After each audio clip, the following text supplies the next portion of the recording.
What's the worst false accusation a woman could get? I agreed to be included in my father-in-law's will. Now my husband hates me for being a gold digger. So me and my husband have been married for 3 years. We have no kids with each other, but a few from other marriages. Recently, I got a phone call from my father-in-law, asking me to come over for lunch. For context, most of my husband's money does come from his family, as they are very well off. Anyway, when I met his dad, he asked me if his son mentioned his will. I told him that it had never come up before. He explained that a few weeks ago, he was discussing his plans for his will with my husband, and brought up how he planned to leave a good sum to me and my 3 children. My husband apparently told him I wouldn't like that idea, as I wouldn't want anyone to see me as a gold digger. This threw my father-in-law off, as he didn't understand what that had to do with anything. My husband said he would talk to me about it, but it was probably best to leave us out of the will, and put it towards his 2 biological children instead. He hadn't heard back from my husband yet, so that was why he had invited me over. I told him I knew nothing of that conversation. He asked if I felt the way my husband described, and I told him no. If he chose to leave money to me or my children, I would appreciate it, but I was also never expecting it to happen in the first place. I just sort of sat there,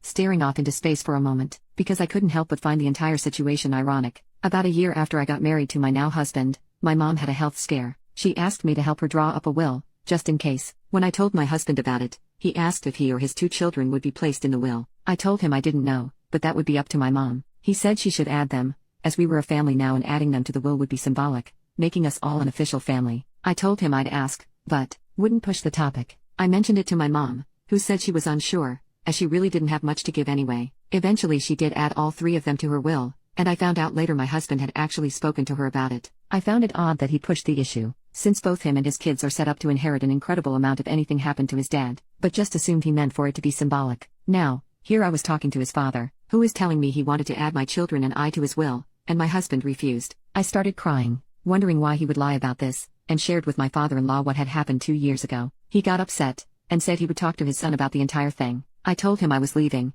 and on my way out, he told me that he knew I was a kind person who cared for both my own children and his grandchildren. No matter what may come in the future, he planned to leave me with something. He just hoped it would do me more good than harm if his family tried to fight it. I thanked him and left. A few days later, my husband came home and started screaming at me. He told me I had no right to speak to his father, especially about money that wasn't mine, that I was showing my true colors finally, revealing I had been after his family's money all along. I asked him to calm down. I said, "You are the one who should be getting yelled at. You, who pressured my mom into adding you in her will, saying it was only symbolic. Now your father actually wanted to add me to his will, and you told him not to. You didn't even talk to me about any of this." He said that the difference was that he was testing my family to see if they cared about him, while I was proving I was only after the money. I called him an idiot, and he called me a bee. The kids came into the room at that point, and so he grabbed his daughter and said they were leaving, and not to expect them back anytime soon. My son asked what was going on, and I told him I honestly didn't know. It has been weeks now, and he hasn't answered any of my calls or texts. His mom has been leaving me messages non-stop though, saying I had no right to hurt her son, and she knew I was a bad apple from the start. Now it seems she has gotten more family members in on it, so I have a huge number of egotistical rich people harassing me now, for something I had nothing to do with. I left a message with my father-in-law, asking him to please remove me from the will in order to stop the harassment. It quieted down after I sent the text, but still haven't gotten a reply from him or my husband. I'm not even sure what is going on, but I do have a feeling I should get a lawyer soon, at the very least, to prepare for a divorce if my husband continues to ignore me.